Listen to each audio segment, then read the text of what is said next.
Segunda parte de la sesión 88. Vamos a hablar aquí sobre el origen del tarot. Empecemos.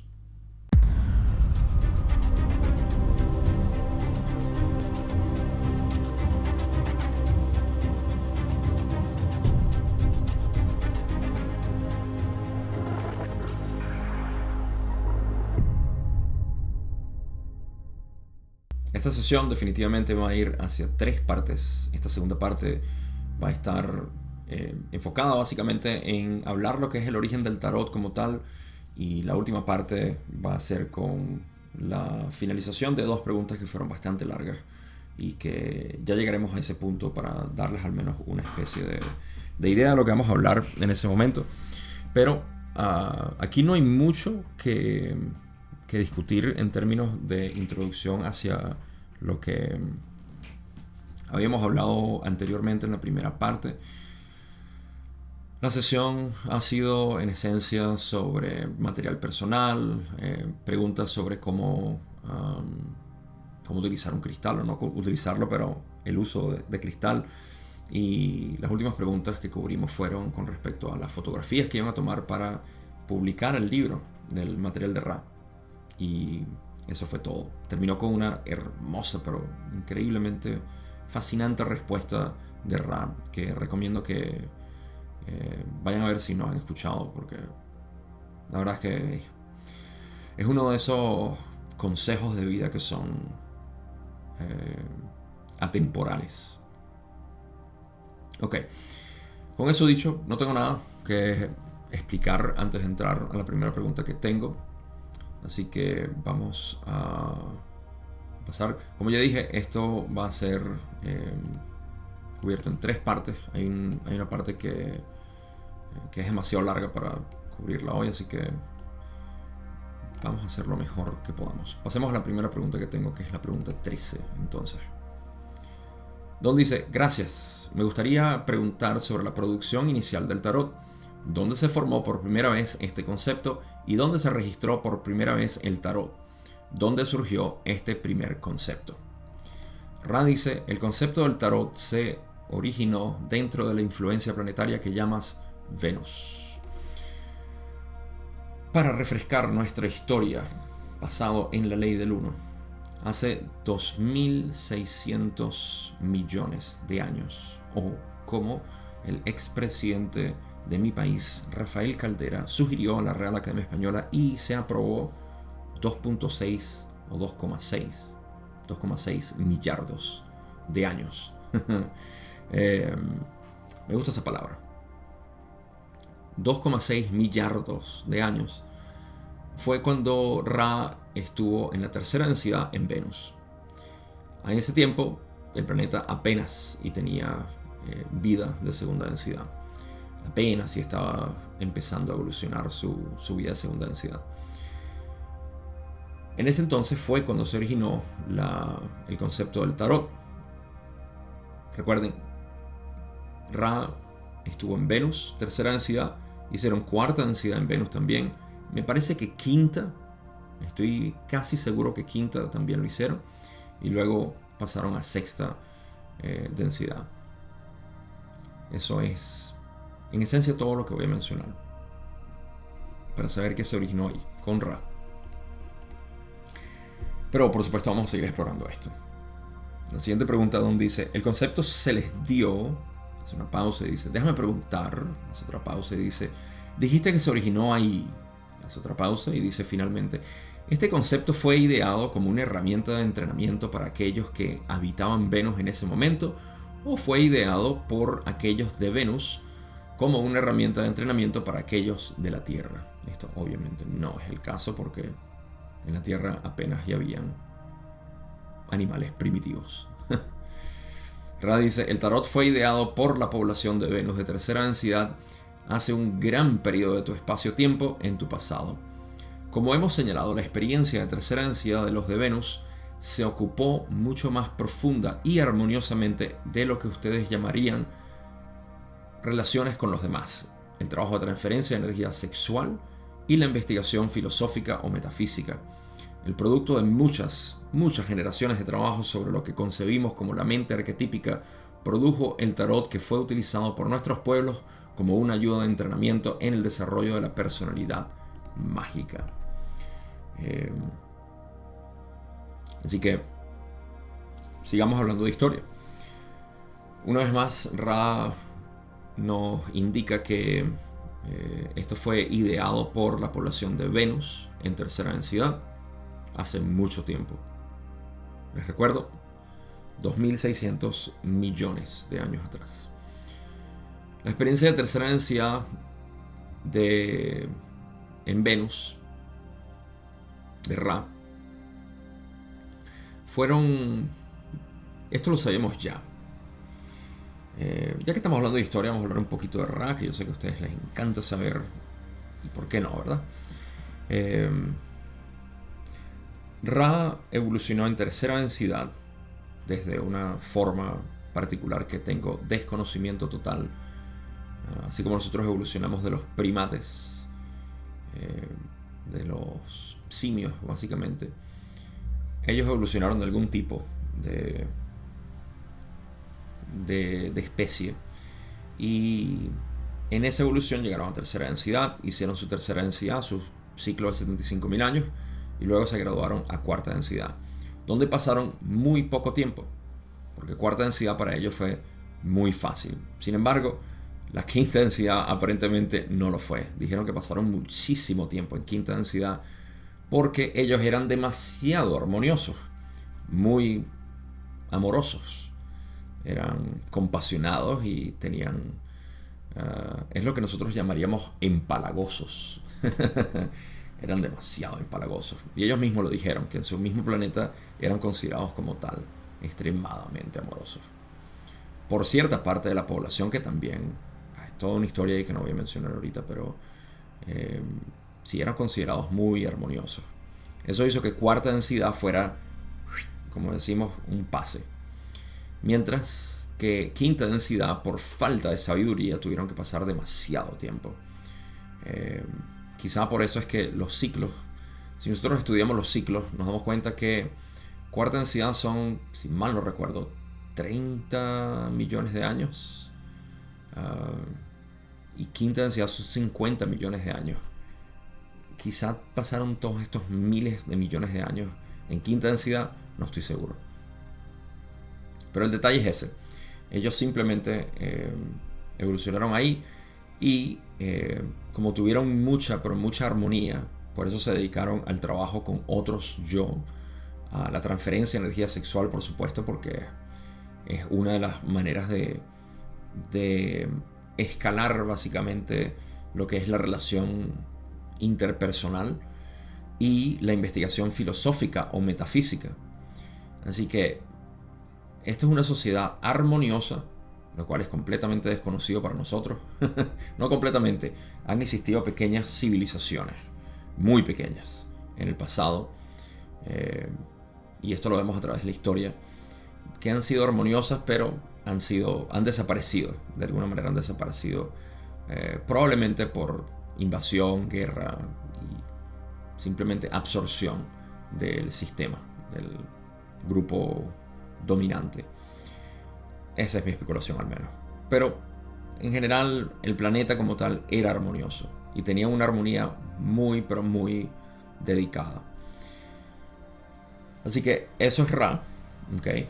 Y fue el producto de muchas generaciones de trabajo sobre lo que finalmente concibieron como la mente arquetípica, y produjo el tarot, que fue utilizado por los pueblos de Ra como una ayuda de entrenamiento para el desarrollo de la personalidad mágica, o en otras palabras, la personalidad sin ego, la personalidad cristalizada. Esa es la personalidad mágica.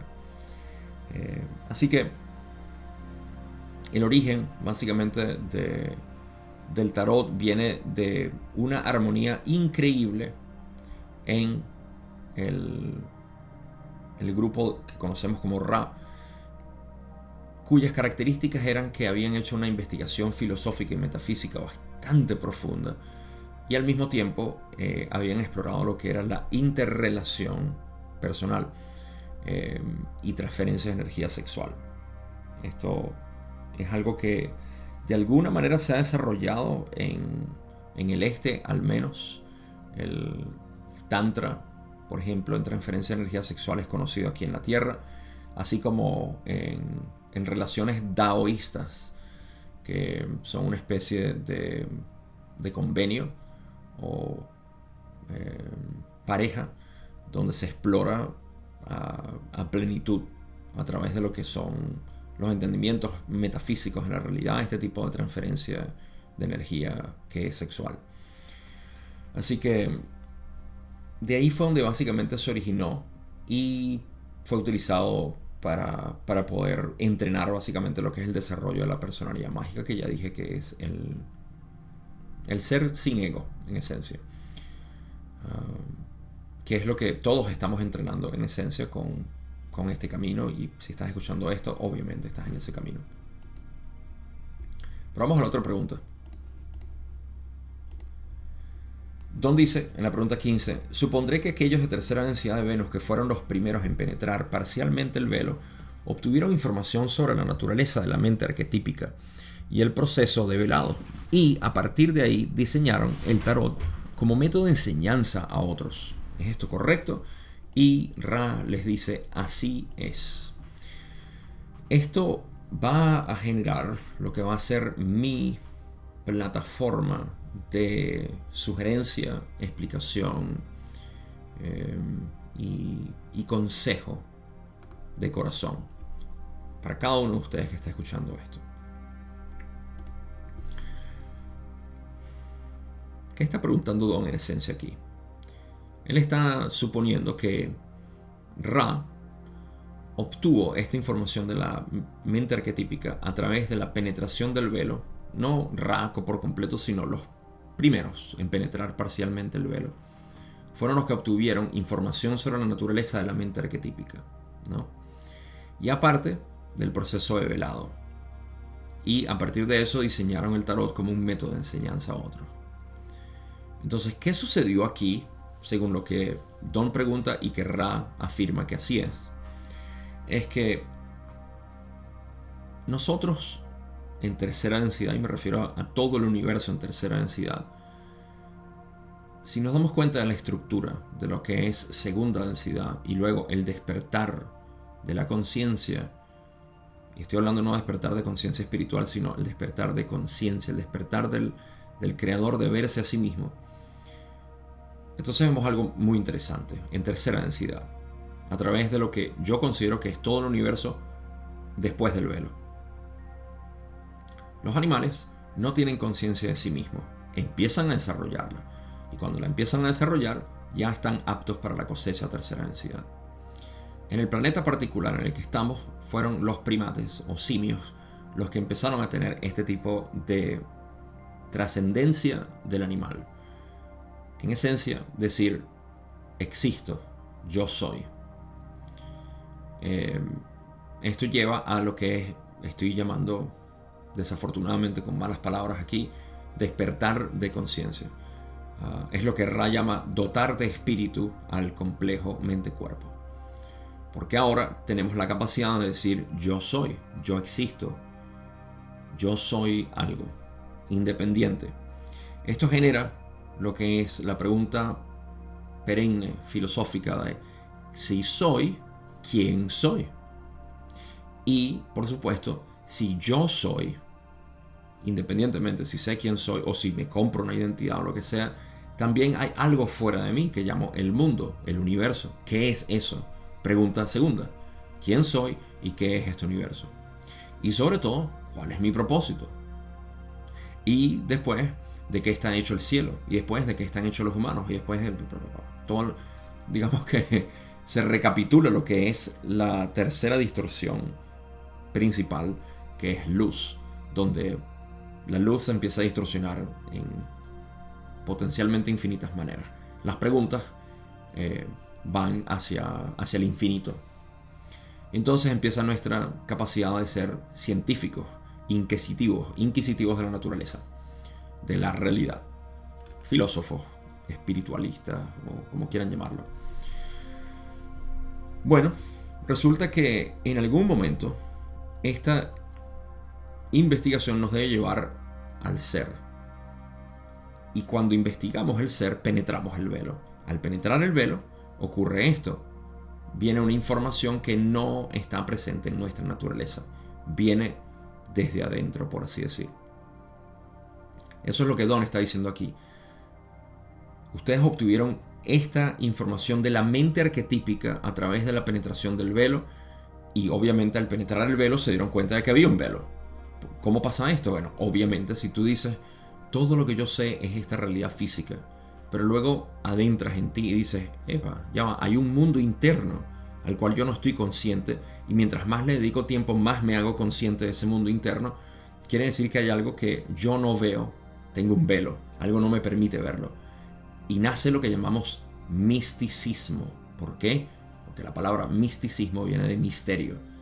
Hay un misterio dentro de nosotros por un velo que no conocemos. Así que empezar a penetrar ese velo es lo que nos da información.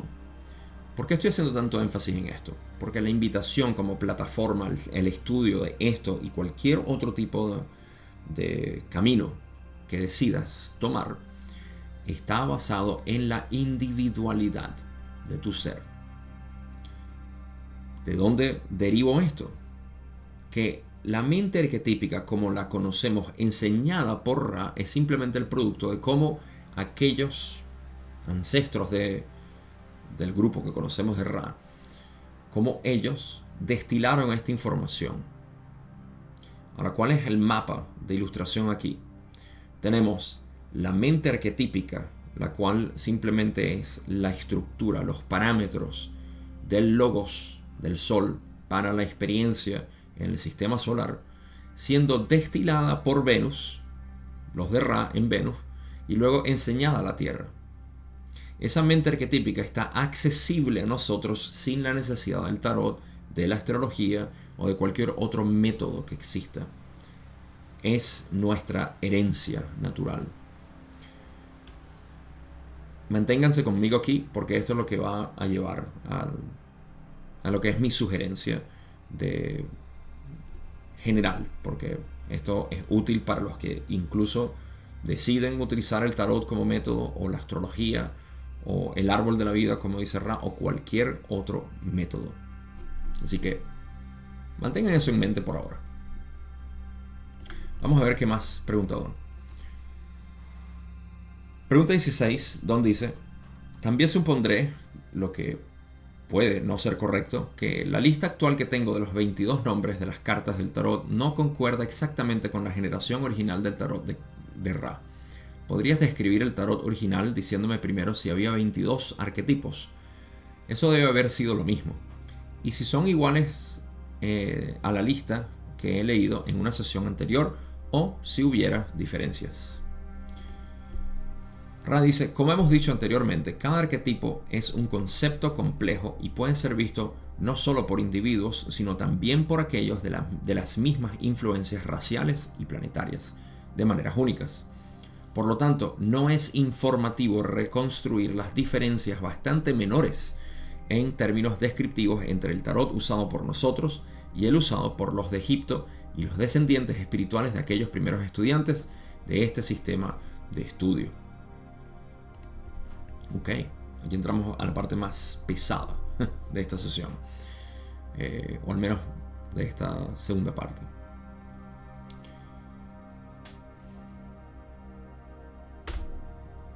Bien, Don quiere saber si era la misma mente arquetípica, el tarot, ¿no? Si la generación del tarot original era idéntica a la que tenemos ahora o ha variado. Aquí Ra le está explicando básicamente. Primero, cada arquetipo es un concepto complejo y puede ser visto no solo por individuos, sino también por aquellos de las mismas influencias raciales y planetarias de maneras únicas. Vamos a explorar esa parte primero. Hablemos del árbol de la mente, para poder seguir entendiendo cómo funciona esta dinámica de entendimiento de la mente arquetípica. Y por supuesto, de los 22 arquetipos que componen la mente arquetípica. Empezamos por la parte individual, la parte de la conciencia individualizada que somos. Esa es la primera parte de nuestra mente. Más al fondo, cuando entramos a las raíces de nuestra mente, nos encontramos con lo que llaman racial. Aquí no se refieren a raza como nosotros definimos en la humanidad, de color o de origen o cualquier otro tipo de distinción física, sino a lo que llamamos grupos de almas, grupos de complejos mente, cuerpo, espíritus que vienen de diferentes orígenes. La raza de la Tierra, la raza de Marte, la raza de Maldek, la raza de los de Deneb o de las Pléyades o de Arturus o de Sirio o lo que sea. Aquí es donde viene toda la idea de familia cósmica que habrán escuchado dentro de los círculos espirituales. Esa es la raza a la cual se refieren aquí. Según yo recuerdo y tengo entendido, puedo estar equivocado, pero dudo muchísimo que se refieran a raza como tal. Hay personas que han interpretado eso y a mí me parece que es erróneo. De nuevo, Ra ha hecho hincapié en esto anteriormente y por ende me guío hacia esta definición. Luego está la planetaria, porque así tú seas de las Pléyades y yo sea de Arturus y el otro sea de Sirio y el otro sea de aquí el planeta, eso no nos hace a nosotros muy distintos porque todos compartimos una parte más profunda de esa mente que es la planetaria, ¿okay? De donde nosotros realmente somos como humanos, ¿okay? Luego de esto está, no importa de qué planeta sea, estamos en el logos. En pocas palabras, hay una jerarquía que rige lo que es nuestra experiencia y que nosotros debemos no respetar, sino reconocer como lo que es. Sí, es un reconocimiento de estructura. Y esta estructura llega a lo que es el logos. Esa es la mente logoica. Pero no termina ahí, obviamente, porque el logos no existe separado del universo. Está el logos galáctico y luego está el logos original. Todos estos son partes de la mente. Y al estudiar la mente arquetípica, es para mí esencial que nosotros tengamos conocimiento de todo esto. Al menos eso es lo que Ra nos ha descrito hasta ahora. ¿Por qué Ra dice esto? Porque dicen, no es informativo reconstruir las diferencias menores con las cuales ellos en Venus, porque obviamente estaban bajo otro tipo de influencia planetaria, a pesar de que era el mismo Sol, hay diferencias. Esas diferencias son menores en términos de lo que se usa, ¿no? Para poder estudiar la mente arquetípica. Es mejor trascender lo que son estas mentes planetarias, raciales, y nada de eso no nos sirve. En pocas palabras, nuestras pequeñas distinciones, ya sean humanas o espirituales, como decimos, porque somos de distintos orígenes, se disuelven ante lo que es el estudio del ser como tal. Porque no estamos estudiando a un extraterrestre, o que yo soy extraterrestre porque no vengo de aquí y todo esto.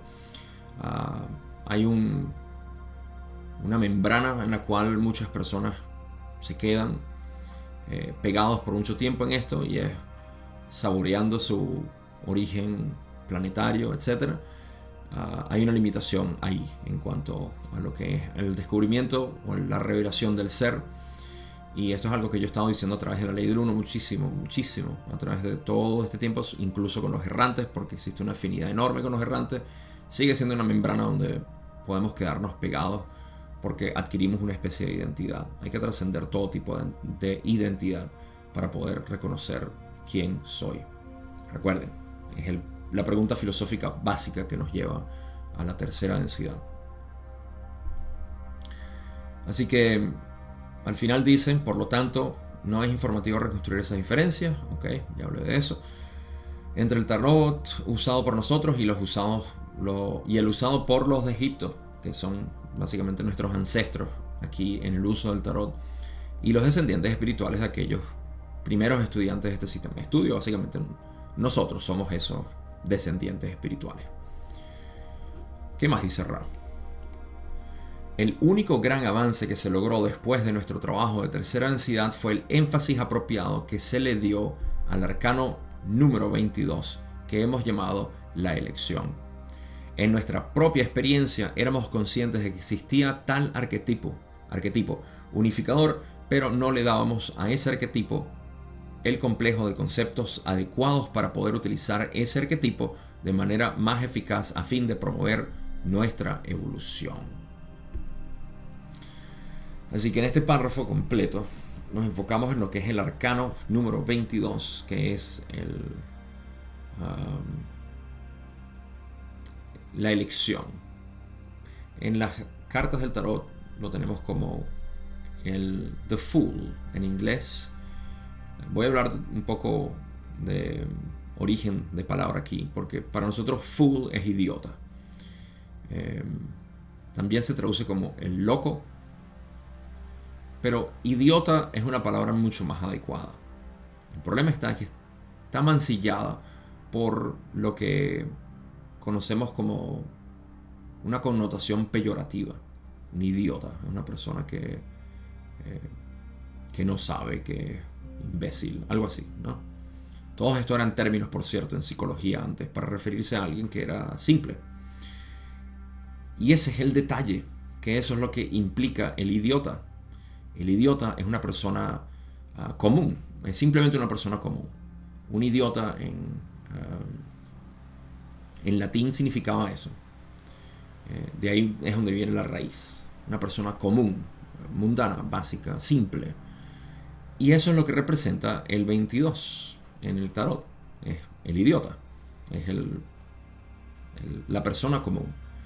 En japonés usan la palabra baka, la cual se usa poéticamente también para referirse a alguien que es de bajo raciocinio. En daoísmo, sobre todo, Chuang-Tzu hace gran énfasis en lo que son los literalmente idiotas, en el sentido de que no saben nada, no les interesa nada y viven de momento a momento. Por ejemplo, Forrest Gump es un idiota. ¿Okay?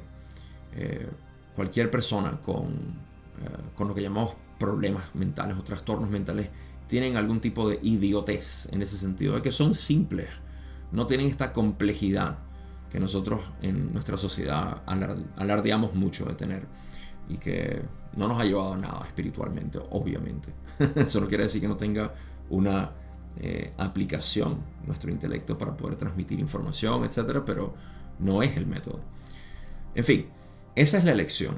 Y aquellos de Ra no se habían dado cuenta muy bien de esto. Dicen, en nuestra propia experiencia éramos conscientes de que existía un tal arquetípico unificador, pero no le dábamos a ese arquetipo el complejo de conceptos adecuado. No le dieron una descripción muy adecuada para poder utilizarlo de manera eficaz y promover su evolución.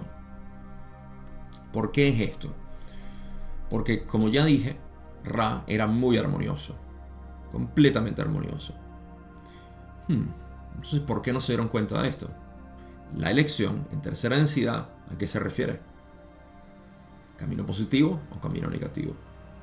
Ellos, supuestamente, estaban tan pero tan armoniosos que el camino positivo era literalmente... Es como que Ra vivió una experiencia antes del velo, donde no había falta de armonía, todo era innato. Y por eso crearon una falta de sabiduría tan grande, que fue lo que acabo de mencionar hace rato, de sabiduría en quinta densidad, y tuvieron que pasar mucho tiempo ahí. Así que por eso a mí me parece que es que no se dieron cuenta de la importancia que tiene el número 22, y sobre todo para poder utilizarlo en su evolución. Luego fue cuando se dieron cuenta de cómo esto juega un papel increíblemente importante en lo que es la mente arquetípica. Y he dicho que por esta razón que he descrito el número 22, la carta número 22, o 0 a veces en algunos mazos, es mi favorita. El idiota es mi favorita porque yo reconozco el idiota en mí y lo disfruto. No de la manera como suena. No, es que me encanta ser un idiota. Eso, cuando a ti te encanta ser un idiota, ya no eres un idiota, porque ya te crees un idiota. Si eso tiene sentido. El idiota en ti es simplemente espontáneo, es natural. Es lo que nosotros vemos tan adorable en una persona con lo que llamamos déficit mental, o como sea que los queramos llamar. Simplemente alguien que vive aquí, en el momento. Ok, pasemos a la otra pregunta. Esta es una declaración larga de Don y es muy buena, así que presten atención porque de aquí se va a derivar otra parte profunda de este episodio. Don dice en la pregunta 17: haré esta declaración en cuanto a mi comprensión de algunos de los arquetipos y los dejaré corregir esta declaración. Me parece que el significante de mente, cuerpo y espíritu actúa en cada uno de estos por el catalizador.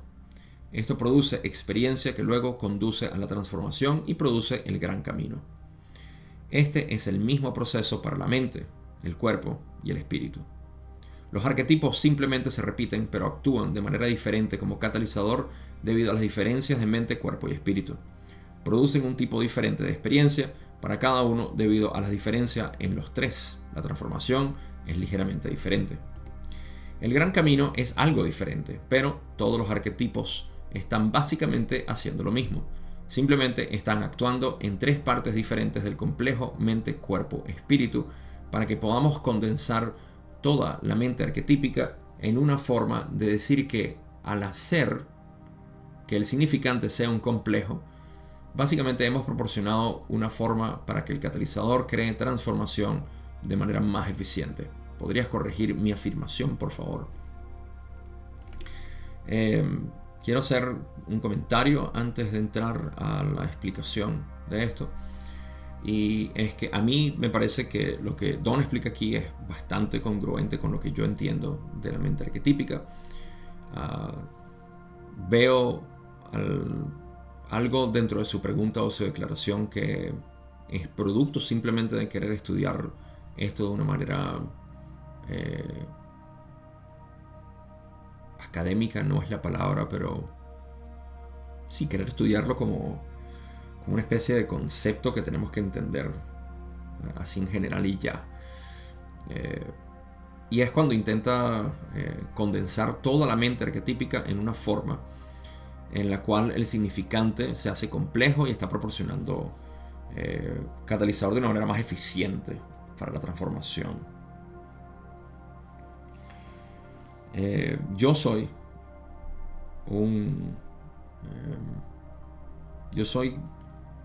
de los que le da precedencia a la experiencia antes que cualquier otra cosa. No la experiencia como arquetipo, ojo, sino el propósito de la creación es experiencia. Queremos experimentar todo. Esa es la naturaleza del niño. Esa es la naturaleza de Dios. Querer experimentar todo. ¿Y por qué no? Es la naturaleza del idiota. De la elección. Querer experimentar todo. Así que si nos ponemos ahí, entendemos que no se trata de evolucionar con mayor eficiencia. Ese no es el propósito, sino de tener una experiencia mucho más rica. Y a través de esa experiencia, obviamente, evolucionar. Porque ese es el propósito. La experiencia no era tan rica cuando no estaba velado el inconsciente, o lo que llamamos. La mente no estaba velada. Así que otro detalle aquí que me parece es que Don dice que está actuando en tres partes diferentes del complejo mente, cuerpo, espíritu. Una pequeña discrepancia, pero no voy a entrar ahí porque Ra habla de esto. Ya lo visitaremos. Pero, en fin, a mí me parece que es una síntesis muy buena. Pero el propósito de estudiar la mente quizá es mucho más profundo que esto.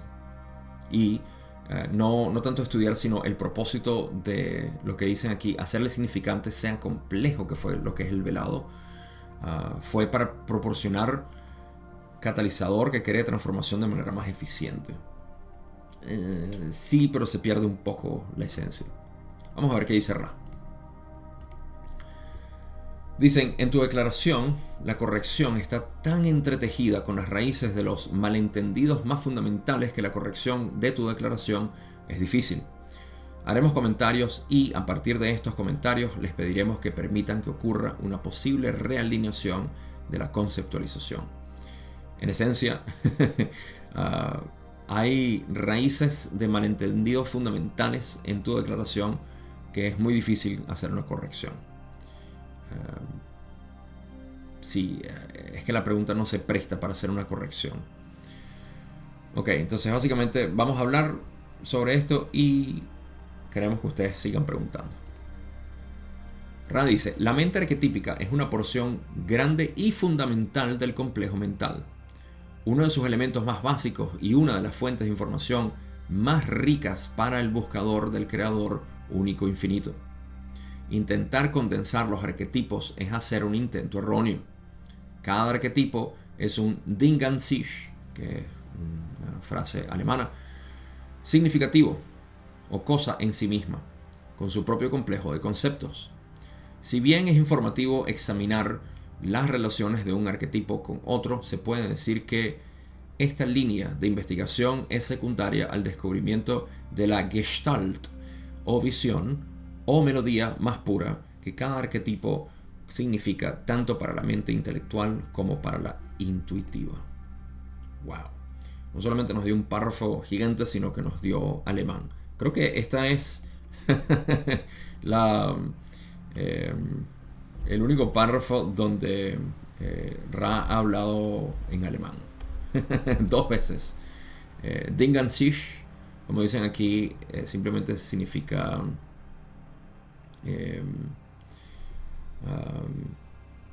cosa en sí misma.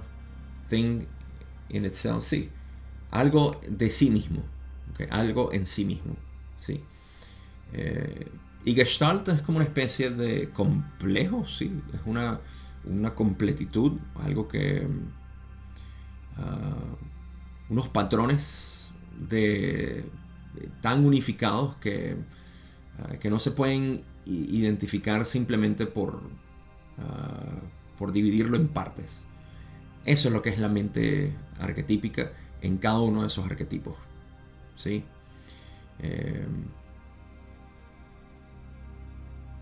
Es que hay tanto aquí que Ramas bien nos están indicando, ok, si van a estudiar la mente arquetípica, no puedes hacer esta condensación tan básica, como que, es el propósito de la mente arquetípica y ya.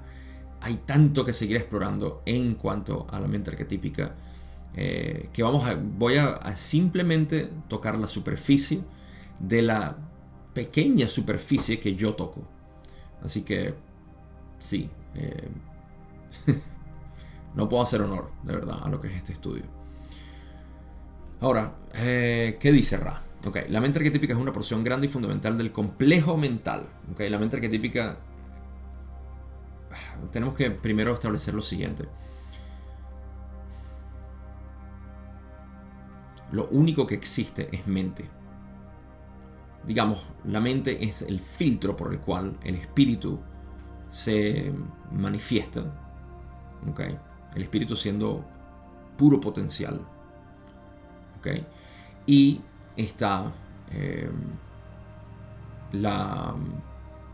el cuerpo, que es el medio por el cual se experimenta.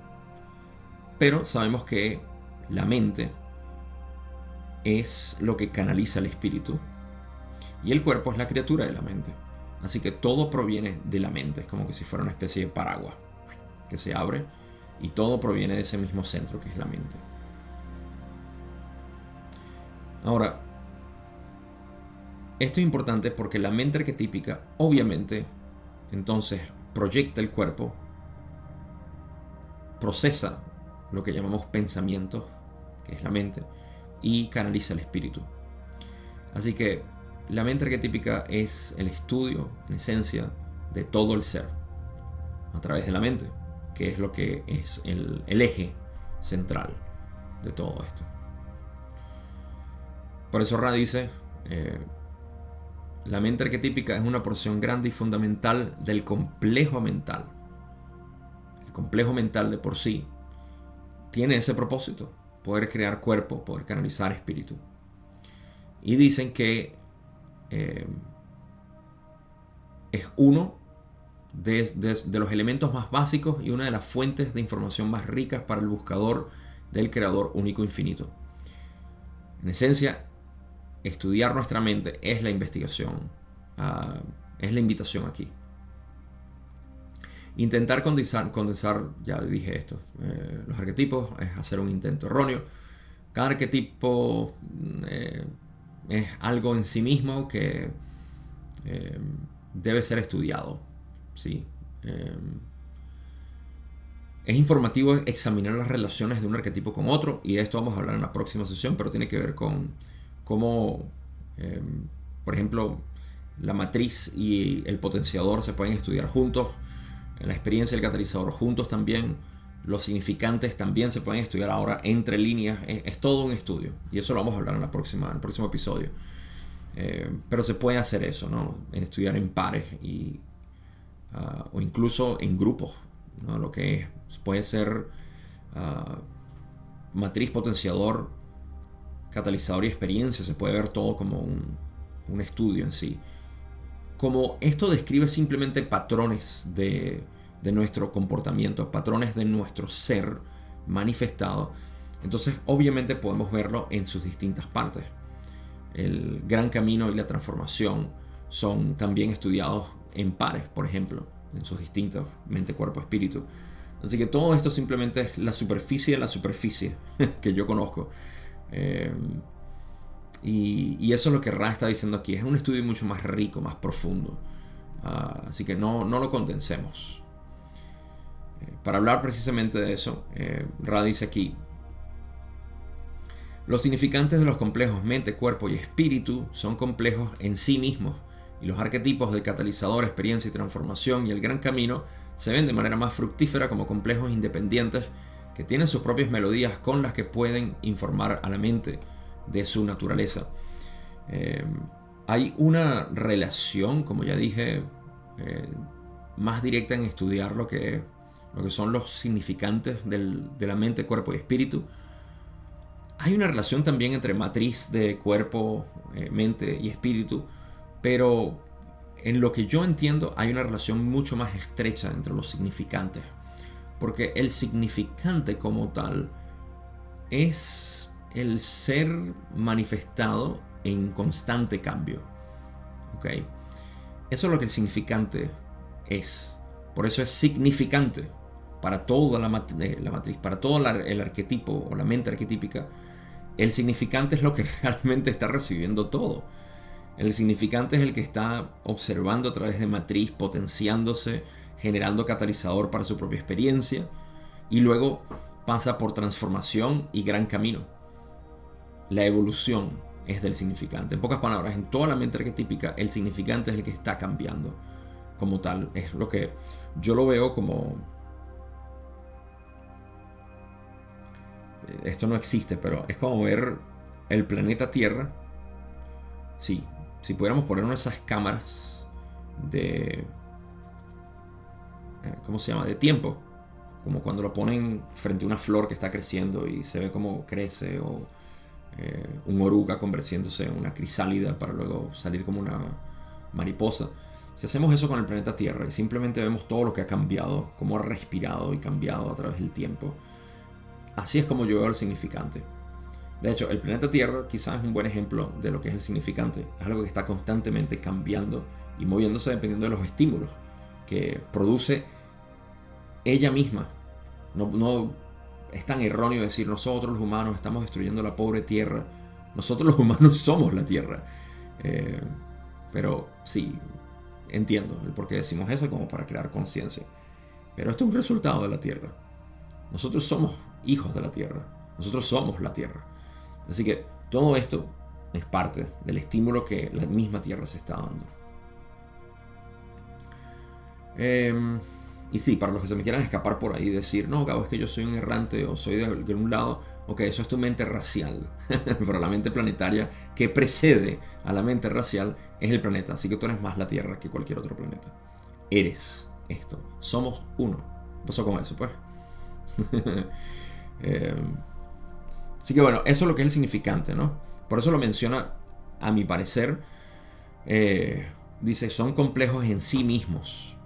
Y los arquetipos de catalizador, experiencia, transformación, el gran camino. No menciona matriz y potenciador aquí, porque veo que Don no los mencionó y está hablando básicamente de lo que es el proceso de catalizador y experiencia para transformación y gran vía del significante, que es en esencia lo que ocurrió con el velado. Si se dan cuenta, esos son todos los arquetipos que salieron después del velo, porque ya existía matriz, potenciador y significante. Luego salió catalizador, experiencia, transformación y gran vía o gran camino como arquetipos dentro de la mente velada. Okay. Así que todo esto es fructífero como complejos independientes. Se pueden ver como complejos independientes que tienen sus propias melodías con los que pueden informar a la mente de su naturaleza. Así que no me atrevo a hablar ahorita de lo que es catalizador, experiencia, transformación y gran camino. Pero deben ser estudiados de esa manera. Aquí Ra nos está sugiriendo estudiarlo de esa manera.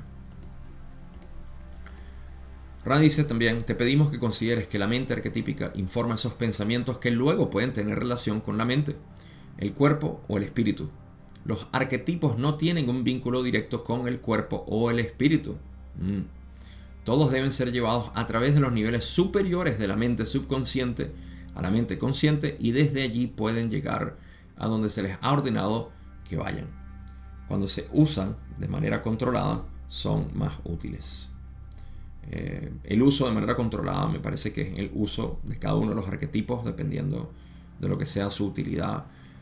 Esto tiene que ver con encarnar cada arquetipo, lo cual tiene que ver con la situación que estás enfrentando y no quedarte pegado con un arquetipo, no identificarte con un arquetipo y las demás sugerencias que se han dado anteriormente. Así que eso es lo que es una manera controlada de usarlos. Básicamente, tú sabes que es requerido utilizar este arquetipo en este momento. Eres el potenciador de alguien en este momento, sé el potenciador. Eres la matriz de la otra persona, perfecto. Estás funcionando como significante, reflejo del significante del otro, perfecto. Todo eso, pero no creerte ninguno de ellos. En pocas palabras, no te identifiques con nada. Ok, ¿qué más dicen? Algo muy importante al principio de este párrafo es cuando dicen que consideremos que la mente arquetípica informa esos pensamientos. ¿Okay? La mente arquetípica como parámetro, como estructura, simplemente informa los pensamientos que luego pueden tener relación con la mente, cuerpo o el espíritu. La mente arquetípica siendo ese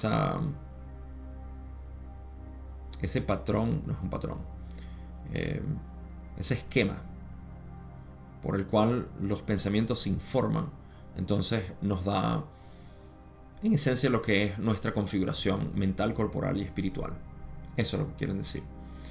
Los arquetipos no tienen un vínculo directo con el cuerpo o el espíritu. Como dije hace rato, es la mente, es únicamente la mente lo que hay. Todos deben ser llevados a través de los niveles superiores del subconsciente, luego del consciente, y desde allí puede llegar a donde se les ha ordenado que vayan. Básicamente tienen que surgir y esa es la manera como se pueden utilizar. Creo que esta es la última parte de la respuesta de Ra, donde dicen: en lugar de continuar más allá de los límites de tu declaración anterior, agradeceríamos la oportunidad de volver a preguntar en este momento para que podamos responderte con mayor precisión. Un comentario rápido aquí, esto Ra casi nunca dice esto, pero están diciendo así como: mira, antes de que nos emocionemos demasiado y hablemos más allá de lo que tú nos preguntaste, te sugerimos que nos sigas preguntando. Eso es todo lo que quiso decir aquí. ¿Por qué? Porque están hablando de la mente arquetípica, lo cual es producto de Ra. Así que ellos están muy emocionados de querer hablar de esto. Pero bueno, vamos a cubrir más preguntas y vamos a terminar básicamente. Esta fue la parte más pesada de la sesión, pero las otras empiezan a crear el camino hacia lo que va a ser la última parte de esta sesión. Y de nuevo, es como una de esas maneras de dejarlos, como decimos en Venezuela, picados, con necesidad de más. porque vamos a hablar de lo que es el proceso de adivinación con el tarot y también la estructura de cómo estudiar el tarot. Pregunta 18, donde dice: haré las siguientes preguntas para aclarar posiblemente solo el método de enseñanza. Aquí hizo varias pausas, por eso estoy pausando yo. El método de enseñanza de estos conceptos que puede darme pistas importantes para comprender los conceptos mismos. Ra usó cartas similares a las cartas del tarot con fines de entrenamiento en tercera densidad. Ra les dice no.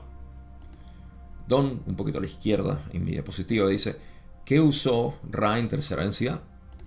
Ra le explica: eres consciente de tus intentos de visualización mágica de la configuración mental de visualizaciones a veces bastante complejas. Estos son mentales y dibujados con la mente. Otro ejemplo bien conocido de tu cultura o en tu cultura es la visualización en la misa de la distorsión del amor del Creador único infinito llamado cristianismo, donde una pequeña porción de sus alimentos se ve como un hombre mentalmente configurado, pero completamente real, el hombre conocido por ustedes como Yehoshua, o como ahora llaman a esta entidad, Jesús. Fue mediante este método de visualización sostenido durante un periodo de entrenamiento que trabajamos con esos complejos. Estos conceptos fueron dibujados ocasionalmente. Sin embargo, no pensamos en el concepto de una visualización por cada carta. Bien, esto nos da una descripción. Primero, Don preguntó que si ellos utilizaron las cartas como nosotros las conocemos en Venus. Ra les dice no. Luego, Don pregunta qué utilizaron en tercera densidad. Y Ra explica la manera como ellos entrenaron básicamente este concepto de la mente arquetípica. Primero nos dan una descripción de lo que es el poder de visualización. Algo que nosotros los humanos también tenemos, por supuesto, pero que no hemos entrenado como cultura. No hemos entrenado tampoco como una especie de educación, parte de nuestro sistema de desarrollo como humanos. Pero es posible. Y hay personas que tienen esta capacidad más que otras.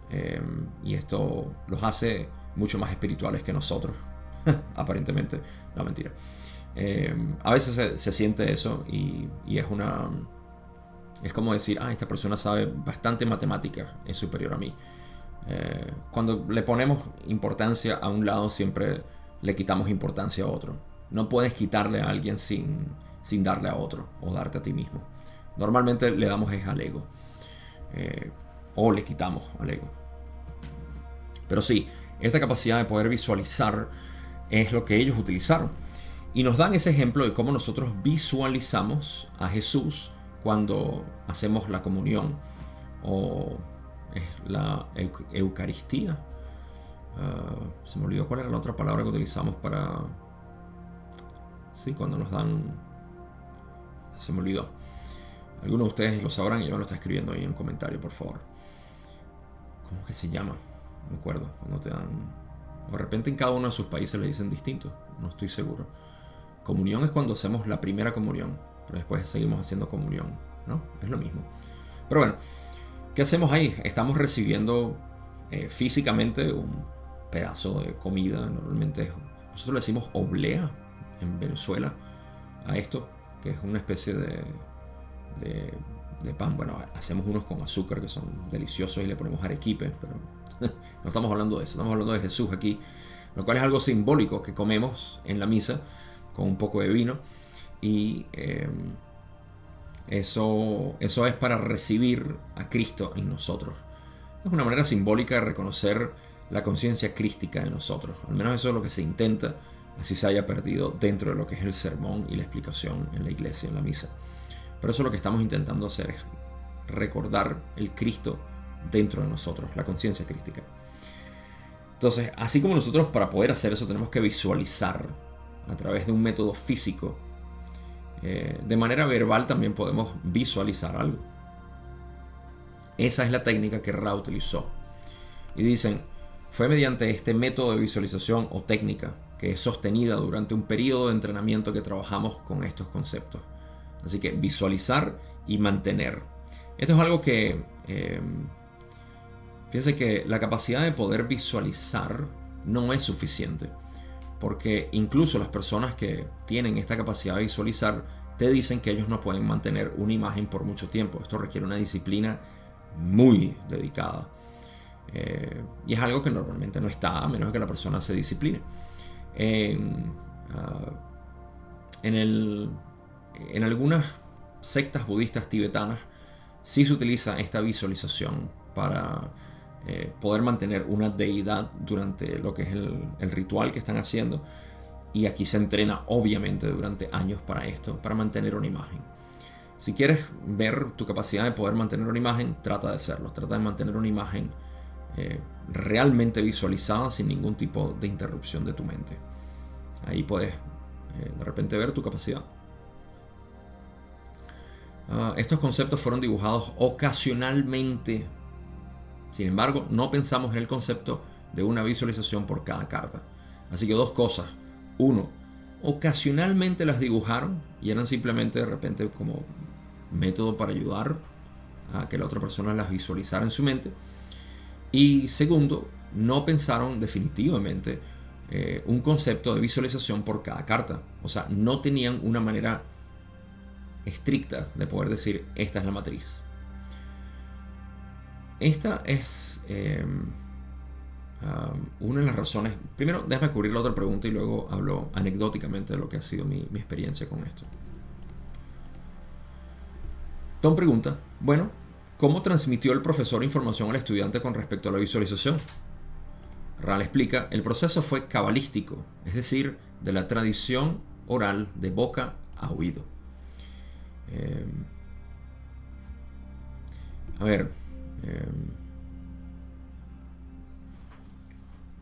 Cabalístico. Sí, la palabra cabalístico. Cábala, en su raíz etimológica, viene de tradición, pero también de recepción. La palabra tradición es utilizada aquí por Ra, así que obviamente tiene sentido. Porque lo que hicieron fue básicamente pasar la información de uno al otro. ¿Okay? De boca a oído. Y esto es una tradición que podemos ver una vez más en el Oriente, que poco se utilizan textos, o a veces no se le da suficiente importancia porque no se le debería dar importancia, sobre todo en budismo y daoísmo, particularmente en Zen. Y es una tradición de poder transmitir información, recepción de información de manera oral. Y esto es lo que Ra utilizó también. Cuando yo empecé a estudiar la mente arquetípica, se me hizo mucho más fácil el poder visualizar únicamente lo que cada una de estas cosas significaba, cada uno de estos arquetipos. Y las cartas fueron como para ver qué fue lo que otras personas dibujaron para explicar algo. Se me hizo secundario o hasta terciario incluso. Y de nuevo, no soy un estudiante de la mente arquetípica, no puedo decir en lo absoluto que soy un adepto en el tarot, pero puedo decir que le he dado la dedicación necesaria como para entender lo básico, y en ese proceso lo que se me hizo más simple fue eso, de poder yo entender de qué se trataba todo esto. ¿De qué se trataba la matriz? ¿De qué se trataba el significante? ¿De qué se trataba todo esto? Entonces, para mí se me hizo engorroso, básicamente, entenderlo de ese modo. Advierto que esta es simplemente mi configuración mental, individual. En pocas palabras, ese soy yo. Y esto lo veo reflejado dentro de lo que es la tradición mística de entender o reconocer quién soy. Porque, ¿qué pasó? Cuando yo fui iniciado en esto, lo que se expuso ante mí fue hinduismo, yoga, ocultismo, la ley del uno. La ley del uno no es un método de estudio, en realidad. La ley del uno es una conversación entre información muy avanzada y un humano que estaba o tres humanos que estaban muy inquisitivos en cuanto a la naturaleza de la realidad, y ellos de por sí confiesan que no eran espirituales para nada, simplemente estaban interesados en conocer todo esto, pero sabemos que había una espiritualidad detrás de todo. Pero el punto es que yo me expuse ante todo esto y lo que se me hizo más fácil a mí fue lo que llamamos budismo. Y más que nada en su versión de Zen. En Zen no hay libros, no hay imágenes, no hay nada. Hay transmisión directa de información. Así que esto es simplemente para reiterar que mi mente funciona de esa manera. Por ende, cada uno de nosotros tenemos que descubrir de qué manera funciona nuestra mente. Por eso es que lo que yo enseño, que es conocido como el camino directo, lo cual es transmisión de la conceptualización, o lo que nosotros hablamos, lo que nosotros conceptualizamos viene de algo no conceptualizado. La transmisión de este conocimiento de manera no conceptual a través de experiencia directa. Y eso es conocido como el camino directo. Pero hay caminos que son progresivos. Y hay personas que están mucho más en afinidad con caminos progresivos. Y hay otros que tienen una afinidad con un camino más directo. Entonces, tenemos mentes distintas. E incluso el tarot, si lo queremos estudiar, depende de nuestra configuración particular. La mente arquetípica, sin necesidad de tarot, astrología o cualquier otro método de estudio, puede y debe ser estudiado 100% recomendado por tu inclinación particular. Si eso incluye tarot, astrología o cualquier otra cosa, chévere. Si no, no hay por qué preocuparse. La mente arquetípica está disponible para simplemente aquel que quiere conocer su verdadera esencia, que quiere saber, que quiere entender la mente. Y de esto voy a hablar en la conclusión. Pero ya sabemos que Ra trabajaba de esta manera. Ellos no trabajaban con visualizaciones ni con textos, visualizaciones con ilustraciones es la palabra. Visualización sí, visualización mental. Así que ni siquiera dibujaron esto como algo físico que quedó así, sino algo que transmitían de boca a oído. Don hace otra pregunta aquí. Vamos a cubrirla, que ya estamos casi terminando esto. Y dice, en la pregunta 21, entonces cuando Ra intentó enseñar a los egipcios el concepto del tarot, ¿se utilizó el mismo proceso o uno diferente? Y aquí Ra explica cómo se dio todo. Dicen, se utilizó el mismo proceso. Sin embargo, aquellos que fueron maestros aprendices después de nosotros, primero dibujaron estas imágenes lo mejor que pudieron dentro del lugar de iniciación y luego comenzaron a usar lo que ustedes llaman cartas con las representaciones de estas visualizaciones. Así que está descrito de una manera bastante simple aquí cómo fue que se originó el tarot o se manifestó el tarot en nuestro planeta, en Egipto. La transmisión telepática de información avanzada, profunda, hablando de la mente arquetípica, a ciertos sacerdotes, diría yo, o al menos iniciados, como dice Ra aquí, que estaban en esencia recibiendo esta información de manera mental. Se les imprimió cada uno de estos conceptos. Tuvo que haber sido un trabajo bastante apreciable para poder recibir esta información de manera visual, mental, poder visualizarlo, y luego fueron los sucesores, aquellos que fueron maestros aprendices después de nosotros, claro, a quienes ellos básicamente les dieron. Los aprendices de Ra fueron los maestros aprendices que dibujaron estas imágenes lo mejor que pudieron dentro del lugar de iniciación. Así que estas imágenes deben existir en alguna pirámide o alguna otra estructura egipcia que todavía quizá exista. Y sería interesante ver estas 22 ilustraciones. Pero una vez más, aquí está la distorsión de ilustrar. ¿Okay?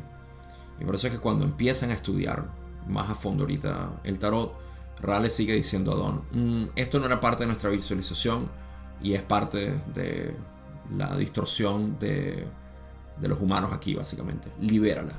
Empiezan a liberar todo este tipo de distorsiones o restricciones, decía Ra. Así que luego comenzaron a usar lo que ustedes llaman cartas con las representaciones de estas visualizaciones. Supongo que más adelante empezaron a dibujarlo en cartas, porque no quedaba, no quedaba muy útil tener que visitar siempre el templo o el lugar donde hicieron una inscripción en la piedra. Tallaron en la piedra, así que empezaron a utilizar cartas con estas visualizaciones y me imagino que agregaron cada vez más distorsiones, más cambios a las cartas. Por eso es básicamente cómo se transmitió la información. De manera telepática, se imprimió en la mente de quienes estaban buscando y luego ellos lo hicieron en las paredes, me imagino, del lugar de iniciación, como dice Ra, para luego ser hechas en cartas. Interesante, ¿no? Última pregunta. Don dice, en la pregunta 22, ¿los arcanos mayores y los arcanos menores formaron parte de las enseñanzas de Ra o fue algo que surgió más tarde? Ra le dice, esas cartas de los que hablas, eso está mal puesto, esas cartas de las que hablas fueron producto de la influencia de los de Caldea y Sumeria. Así que aquí vamos a entrar luego a lo que va a ser el proceso de adivinación que fue introducido, esta manera de utilizar el tarot para poder adivinar o predecir o entender lo que era la configuración de alguien, más allá de lo que era la mente arquetípica. Y aquí es donde los dejo, básicamente, los dejo picados. Pero al menos eso les puedo decir. La intención de Ra fue dar la mente arquetípica. Lo demás vino de Caldea y Sumeria, lo cual eran influencias astrológicas, si mal no recuerdo. Conclusiones. Hablamos de estudiar la mente. ¿Okay? Ahora quiero dibujar algo interesante para el estudiante de la mente. Como ya expliqué, gran parte de mi influencia ha sido el Zen, el budismo en general y el taoísmo en buena medida también. Y el primer patriarca de Zen, Bodhidharma, es conocido por haber dicho: si quieres conocer la realidad con tu mente, no vas a entender ninguna de las dos. Queriendo decir que si vas a estudiar la realidad con tu mente, no vas a entender ninguna de las dos, ni la realidad ni tu mente. Si estudias la realidad sin tu mente, entenderás ambas. La pregunta es, ¿cómo puedo estudiar la realidad sin mi mente? Si todo lo que yo sé es mente. Además, Gabo, el Kybalión dice que todo es mente. Así que no es posible. Y es una buena pregunta. Anecdóticamente les puedo decir que en mi camino yo me introduje a todo esto a través de procesos que me llevaban a tratar de entender todo a través de la mente. Aprende esto, aprende aquello, aplica esto, aplica aquello. Y yo estaba esperando resultados de todas estas aplicaciones. Nada, al menos no un resultado que me llenara de satisfacción y decir esto es. Seguí insatisfecho, no me parecía suficiente. De modo que estudiar la realidad con mi mente no me sirvió. El punto crucial, el punto de cambio, transformación total para mí, fue cuando todo eso tuvo sentido dentro de lo que fue el reconocimiento de lo que hablé al principio de esta sesión, que es lo que despierta en el humano tercera densidad a través de todo el universo post-velo, y es ¿quién soy? Si lo primero que me estoy dando cuenta con esta mente autorreflectiva es que soy, mi pregunta es ¿quién soy? ¿O qué soy? Esa pregunta no puede dejar de ser respondida.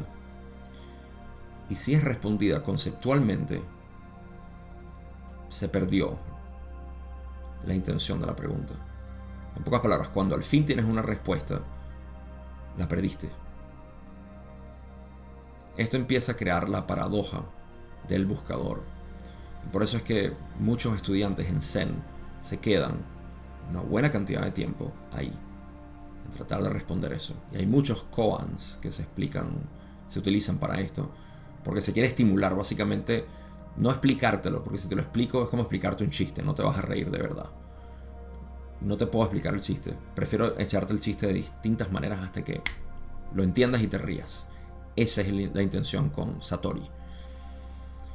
Así que reconocer esto para mí fue finalmente adentrarme a esto de entender realmente quién soy o qué soy.